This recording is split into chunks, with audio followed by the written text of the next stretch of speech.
క్రీస్తు ప్రభు మహిమ గల నామున స్తోత్రములు కృతజ్ఞతా స్తుతులు చెల్లించి ప్రార్థన చేసి వెళుతున్నాము తండ్రి. ఆమేన్. ప్రభునందు ప్రియ సహోదర సహోదరులారా, గొర్రెల దొడ్డిలో ద్వారమున ప్రవేశింపక వేరొక మార్గమున ఎక్కువాడు దొంగయు దోచుకొనివాడునై ఉన్నాడు. గొర్రెలు ఉన్నాయి, వాటికి దొడ్డి ఉంది, వాటికి ద్వారము కూడా ఉంది. వేరొక ద్వారము కూడా, వేరొక మార్గము కూడా ఉంది. గొర్రెల దొడ్డి ఉంది, దొడ్డికి ఒక ద్వారం ఉంది. ఆ ద్వారానికి వేరొక మార్గము, ద్వారము ప్రకారం లోపలికి పోవాలి, తలుపు తీసుకొని లోపలికి రావాలి. తలుపు ద్వారా కాకుండా వేరే ద్వారమున ఎక్కితే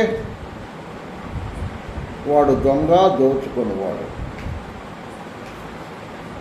కాబట్టి గొర్రెల దొడ్డిలో అంటే సంఘములో ద్వారమున ప్రవేశించాలి.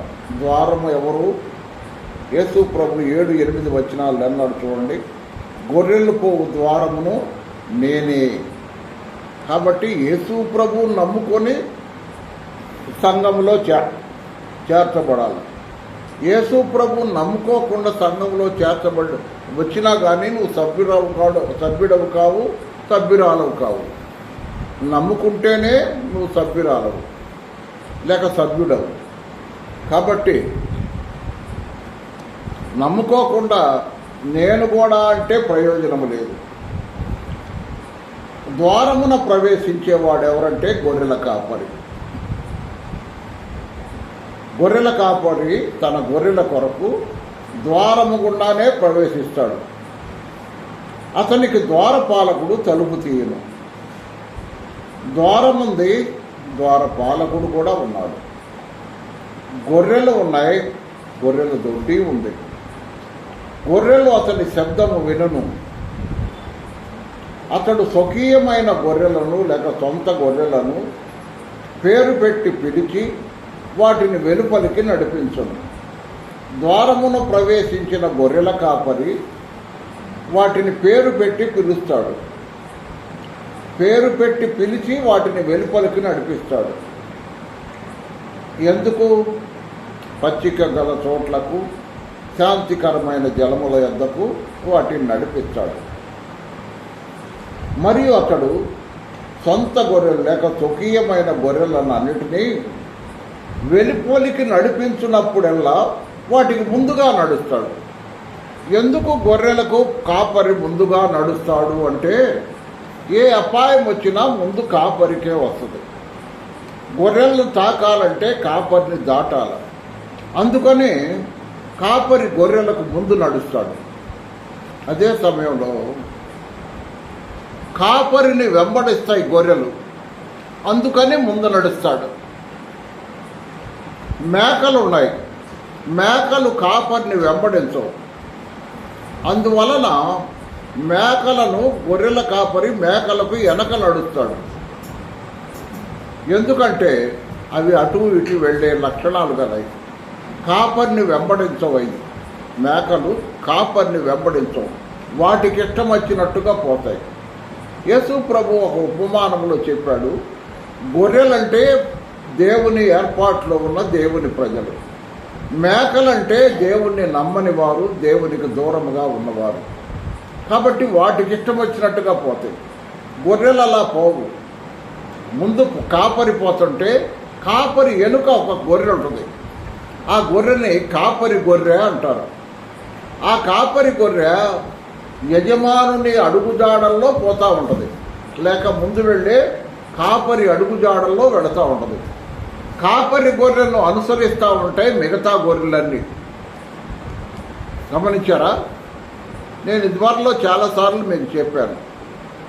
ఒకసారి ఆనందం గారే మాకు ఆ మాట చెప్పాడు. సత్యం బాబు గారు నాన్న ఆనందం గారు చెప్పాడు. ఏమంటే వేటపాలెం దగ్గర రైల్వే లైన్ ఉంది. రైల్వే లైన్కి దగ్గరలోనే ఒక గొర్రెల దొడ్డి ఉందంట. ఆ గొర్రెల దొడ్డిలో కాపరి గొర్రెల దొడ్డికి అడ్డంగా మంచం వేసుకొని పడుకున్నాడట. అడ్డంగా మంచం వేసుకొని పడుకొని గొర్రెలు ఒకవేళ బయటికి పోవాలనుకున్నా కూడా మంచం కింద నుంచి పోతాయి కాబట్టి నాకు తగులుతాయి, నాకు మెలకు వస్తాయి అన్న ఉద్దేశంతో అతడు గొర్రెల ద్వారానికి అడ్డం వేసుకొని పండుకున్నాడట. పండుకుంటే వాటిల్లో ఒకటి కాపరి గొర్రె అని ఉంది. గొర్రెల కాపరి ఎప్పుడు దాన్ని గమనిస్తూ ఉంటాడు. అది ఎట్లా తప్పించుకుందో కాపరి మంచం కింద నుంచో ప్రక్క నుంచో వెళ్ళిపోయింది. కాపరి గొర్రె ఎప్పుడైతే వెళ్ళిందో మిగతా గొర్రెలన్నీ దాని అమ్మడి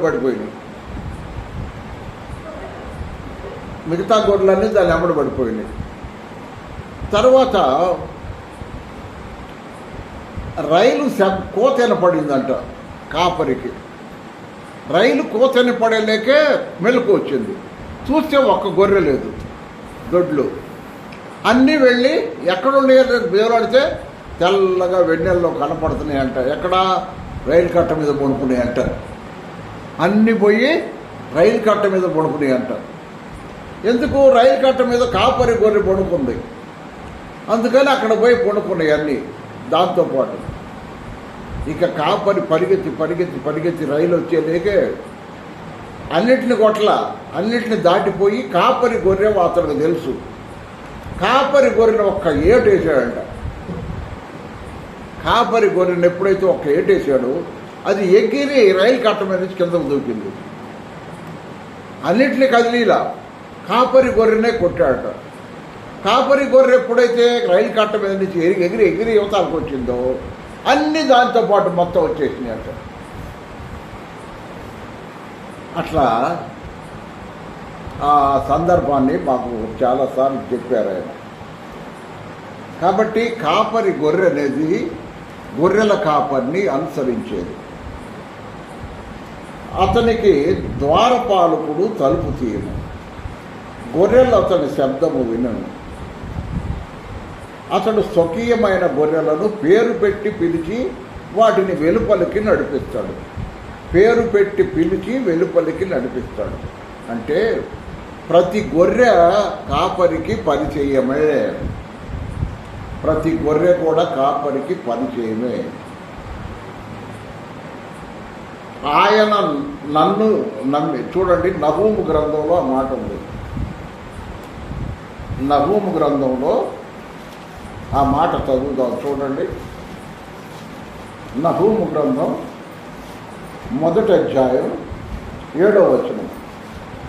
యెహోవా ఉత్తముడు, శ్రమదినమందు ఆయన ఆశ్రయదుర్గము, ఆయన యందు నమ్మిక ఉంచు వారిని ఆయన ఎరుగును. నా బైబిల్ ఏముందంటే తన యందు నమ్మిక ఉంచు వారిని ఆయన ఎరుగును.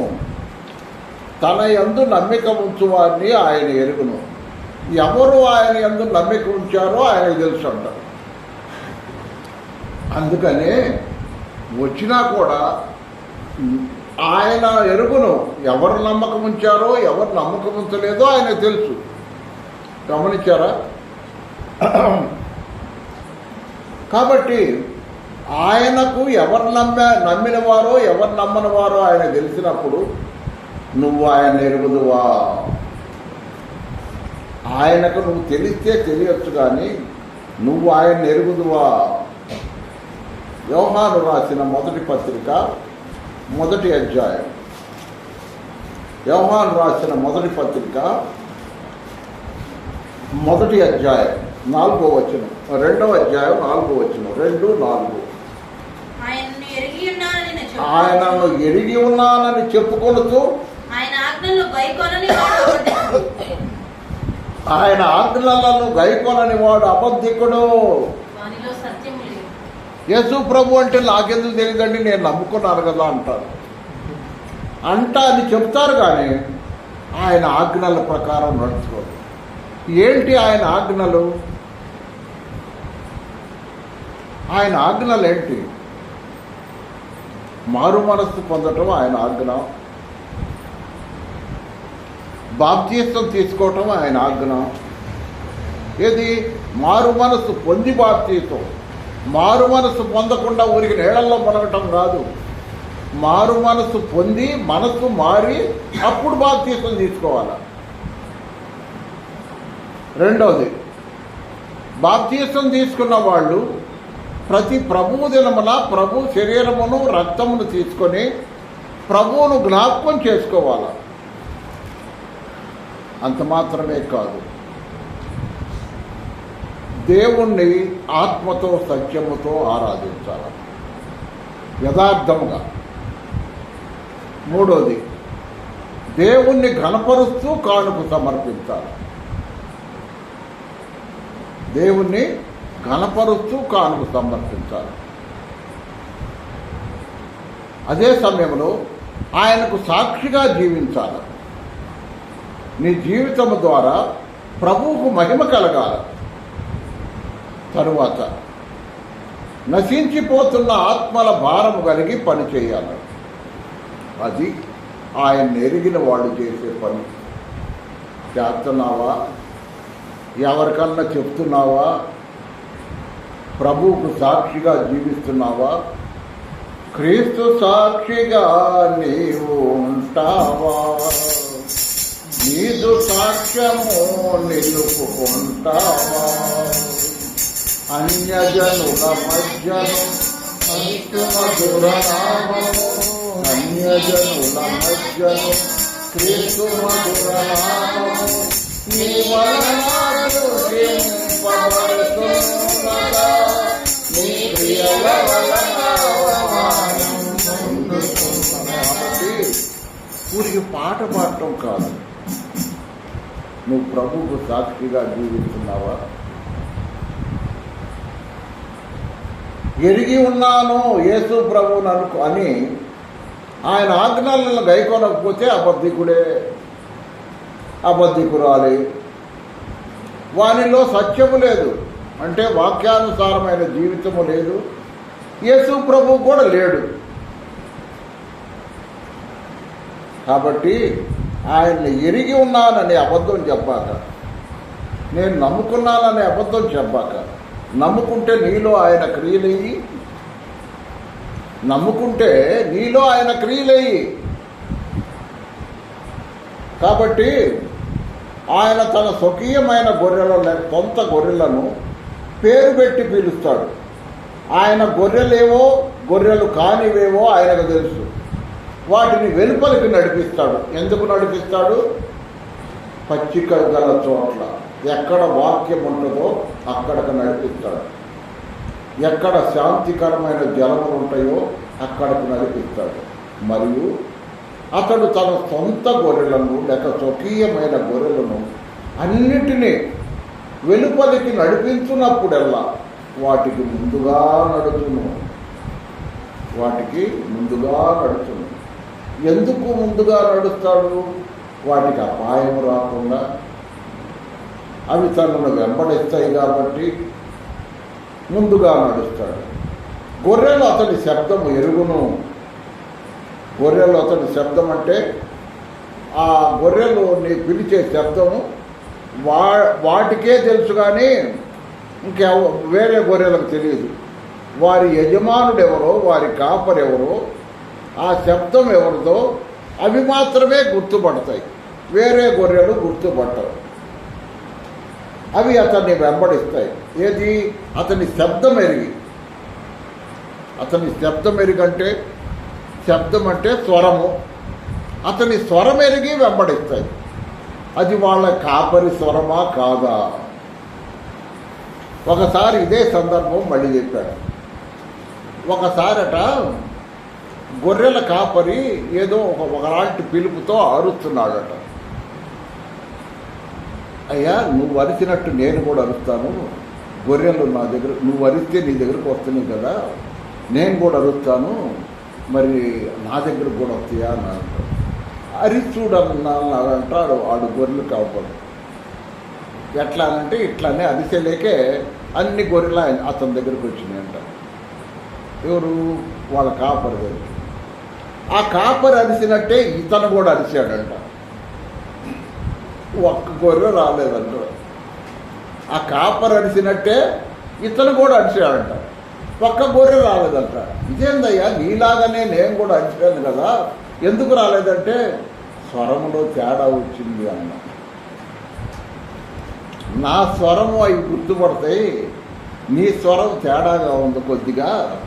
పిలిచింది ఒక విధానాన్ని, కానీ పిలిచిన విధానంలో తేడా ఉంది, అందువల్ల రాలేదు అన్నారట. కాబట్టి గమనించారా, గొర్రెలు అతని శబ్దం ఎరుగును కనుకవి అతన్ని వెంబడించును. అన్యుల శబ్దము, ఇది అన్యుల శబ్దం అంటే వాళ్ళ కాపరి కాని వాని శబ్దం, అవి ఎరుగవు గనుక అన్యుని ఎంత మాత్రమును వెంబడింపక వాని యొద్ద నుండి పారిపోవునని మీతో నిశ్చయముగా చెప్పుతున్నానని వారు. అంటే గొర్రెల కాపరి దగ్గరకి అతని స్వరాన్ని విని గొర్రెలు పరిగెత్తుకుంటా వస్తాయి. ఎవరైనా అన్యుడు అలాగే అరిచాడు అనుకో, వాడి దగ్గర పోకుండా పారిపోతాయి అంట. ఎందుకు? భయం. వీడు మా కాపరి కాదు. చూసావా, గొర్రెలకు ఆత్మలేని గొర్రెలకు గొర్రెల కాపరి స్వరం తెలుసు. నీకు తెలుసా నీ ప్రభువు స్వరం? వాటికి ఆత్మ లేదు. శరీరం ఉంది, జీవం ఉంది, ప్రాణం ఉంది, కానీ ఆత్మ లేదు గొర్రెకు. ఆత్మ లేని గొర్రె తమ యొక్క కాపరి యొక్క స్వరాన్ని వెంటనే, స్వరాన్ని గ్రహిస్తనే. యేసయ్య స్వరం నీకు తెలుసా? యేసయ్య స్వరం నీకు తెలుసా? ఆయన వాక్యమే ఆయన స్వరం, ఆయన వాక్యమే ఆయన స్వరం. ఈ సాదృశ్యం యేసు వారితో చెప్పాను, కానీ ఆయన తమతో చెప్పిన సంగతులు ఎట్టివో వారు గ్రహించుకోలేదు. చెప్పాడు, యేసయ్య చెప్పాడు, కానీ వాళ్ళకి గ్రహింపు కాల. తమతో చెప్పిన మాటలు ఏదో వారు గ్రహించుకోలేకపోయారు. 7వ వచనం. కాబట్టి యేసు మరలా వారితో ఇట్లనెను, గొర్రెల పోవు ద్వారమును నేనే. నాకు ముందు వచ్చిన వారందరూ దొంగలు, దోచుకొని వారినై ఉన్నారు. గొర్రెలు వారి శబ్దము వినలేదు. నేనే ద్వారమును. నా ద్వారా ఎవడైనా లోపల ప్రవేశించాలి, వాడు రక్షింపబడిన వాడు ఉంటాడు. ఎలా ప్రవేశించాలా? ఆయన ద్వారా ప్రవేశించాలి. యేసుక్రీస్తు ప్రభునందు విశ్వాసముంచి ప్రవేశించాలి. సంఘములో ఒక వ్యక్తి చేరాడంటే ప్రభు అయిన యేసునందు విశ్వాసముంచినప్పుడే నువ్వు ఆయన గొర్రెవు, నువ్వు సంఘంలో సభ్యురాలు అవుతావు. విశ్వాసం ఉంచిన వారే. కాబట్టి ఎవడు వాడు? రక్షింపబడిన వాడు. రక్షింపబడిన వాడంటే ఎలాగా? యేసు ప్రభు అని నోటితో ఒప్పుకొని, దేవుడు మృతులలో నుండి ఆయనను లేపెనని నీ హృదయమందు విశ్వాసం ఉంచిన ఎడలా నీవు రక్షింపబడదు. కాబట్టి యేసును ప్రభువుగా అంగీకరించాలి. యేసును ప్రభువుగా అంగీకరించే వరకు నీకు ప్రభు ఎవరు? సాతానుడు. సాతానుడే నీ ప్రభు. పాపములో జీవించేవాడికి ప్రభు ఎవరంటే సాతానే. యేసుక్రీస్తు ప్రభువుని నమ్ముకొని ఆయన యందు విశ్వాసం ఉంచి నీవు ప్రభువుగా అంగీకరించి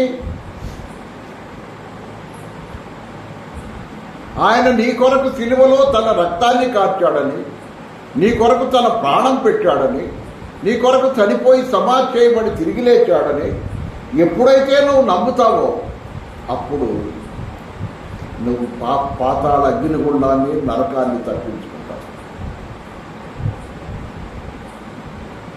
వాడు రక్షింపబడిన వాడై లోపలికి పోవచ్చు, బయటికి వచ్చుతూ మేత మేయుచూ ఉండదు. రక్షింపబడిన వాడు లోపలికి వస్తాడు, బయటికి కూడా వెళ్తాడు. అంటే బయటికి వెళ్ళటం అంటే సువార్త ప్రకటించడానికి. రక్షింపబడిన దగ్గర నుండి విశ్వాసి పని ఉంది, వెళ్ళి సువార్త ప్రకటించాల. నువ్వు నమ్మిన నీ ప్రభువును అవకాశం ఉన్న చోటల్లా ప్రకటించాల. ఎవరైనా ప్రకటిస్తున్నారా?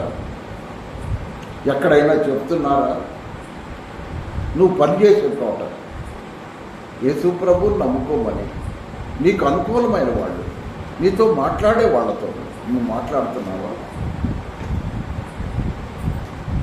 నువ్వు ఎక్కడ పని చేస్తున్నావు, ఏ ఆఫీసులో పని చేస్తున్నావు, ఏ పని చేస్తూ లేకపోతే ఏ పొలం పని చేస్తున్నావు, అక్కడ యేసు ప్రభువును నమ్ముకోమని ఎవరికైనా చెప్పావా?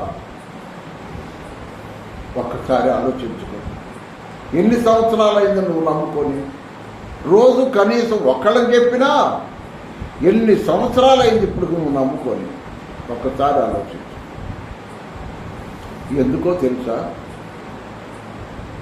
ఒక్కరోజు క్రమకూడిక లేకపోతే మాకు ఎంత బాధగా ఉంటుందో తెలుసా? మనం చెప్పాను కదా, నేను ఆ రోజు క్రమకూడిక పెట్టుకోలేక చాలా బాధపడ్డా. ఎందుకని?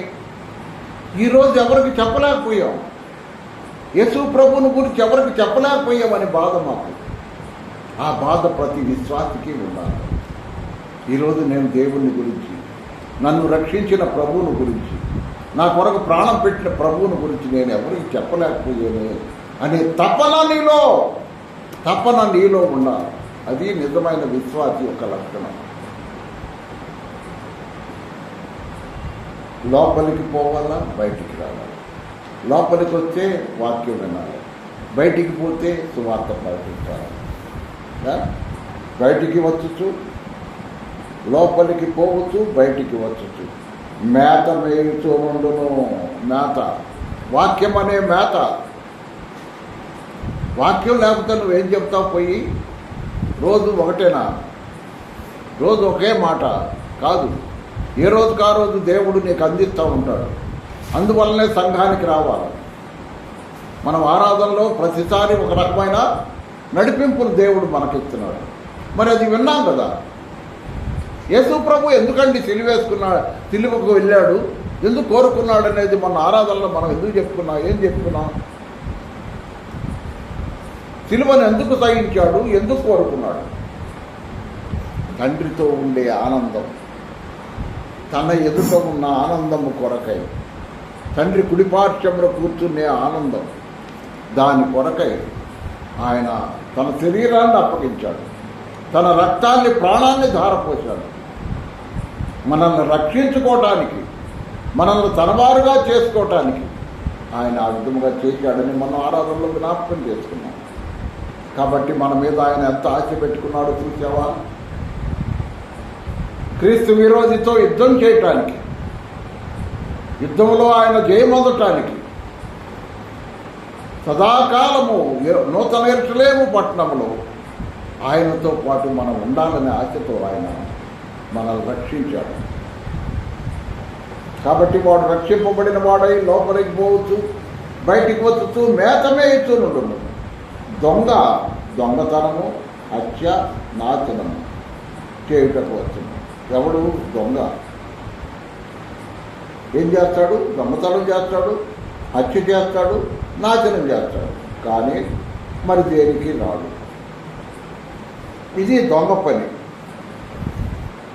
గొర్రెలకు జీవము కలుగుటకును, అది సమృద్ధిగా కలుగుటకును నేను వచ్చినది మీతో నిశ్చయముగా చెప్పుతున్నాను.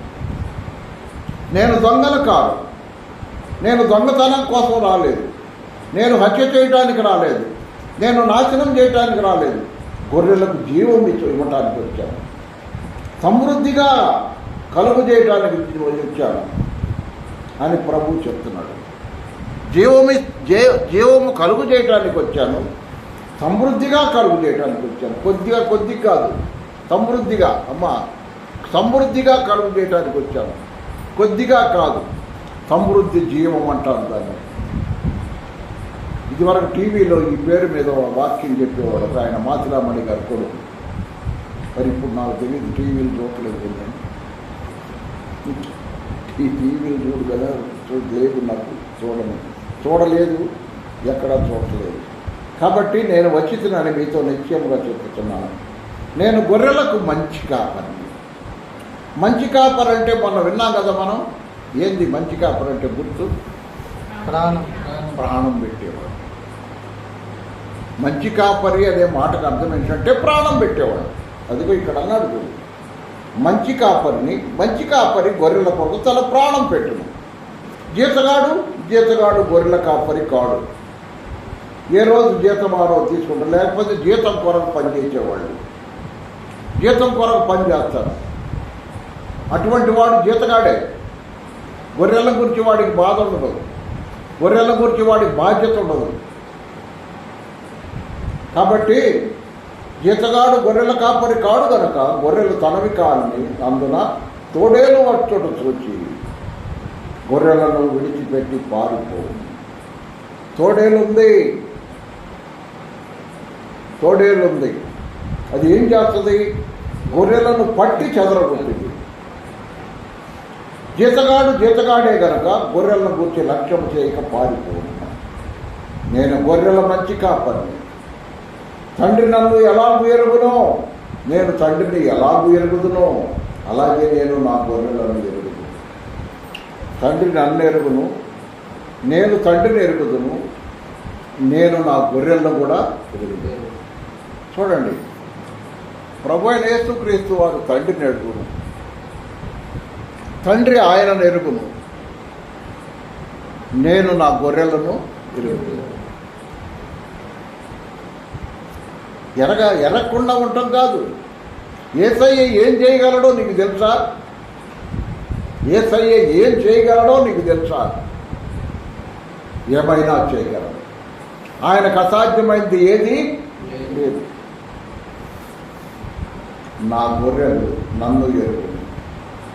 చూసారా? తండ్రి నన్ను ఎరుగును, నేను తండ్రిని ఎరుగుదును, నేను నా గొర్రెలను ఎరుగుదును, గొర్రెలు నన్ను ఎరుగును. ప్రభునందు ప్రియ సహోదరా, బైబిల్ గ్రంథము లాజిక్ గ్రంథం. లాజిక్ అంటే వాదిస్తూ ఉంటాం చూడు లాయర్లు కోర్టులు, ఆ టైపు. తండ్రి కుమారుడు ఎరుగును, కుమారుడు తండ్రిని ఎరుగును, కుమారుడు గొర్రెలను ఎరుగును, గొర్రెలు కుమారుడిని ఎరుగును. అది అవినాభావ సంబంధం, ఒకళ్ళకి అది ఎరిగి ఉండాలి. మరియు గొర్రెల కొరకు నా ప్రాణం పెట్టుచున్నానంటే ఇంకా పెట్టబోతున్నాడు. ఈ దొడ్డివి కాని వేరే గొర్రెలను నాకు కలవు.